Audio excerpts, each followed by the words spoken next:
चाषी मान समस्या देखो बलांगीर जिले में बर्तमान सुधा मंडी नहीं खोलीदे चाषी माने चाष कर धान घरे रखी सारे न तो आज बिकबे क्या नसबा मुझे स्टैंडिंग कमिटी थी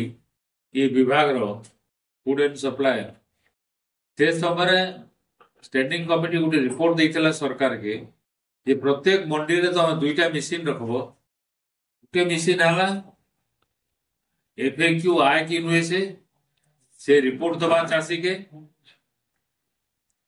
एवं सेथरे जदि नॉन एफएक्यू नुहे बोल बाहरला ताहले सोसाइटी रे आउ गोटे मेसीन रहा जेनटा कि जेटा नॉन एफएक्यू थिबा ताके एफएक्यू कर दबा आर सेथरे जेतकी पैसा खर्चा हबा से चासी देबा किंतु वर्तमान सुद्धा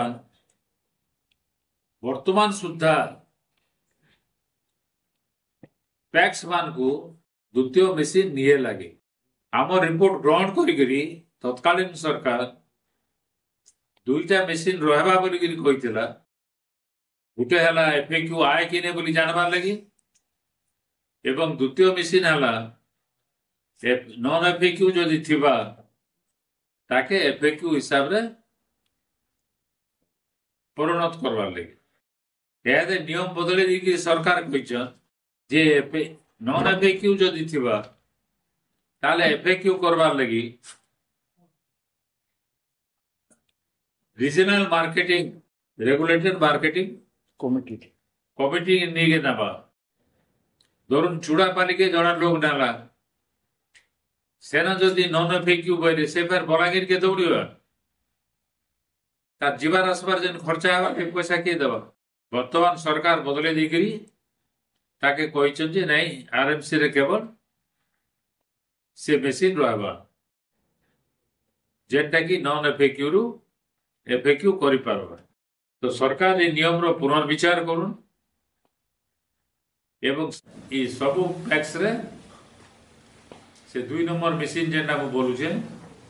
नॉन एफएक्यू रु एफएक्यू करबा रे सेटा बसा जाऊ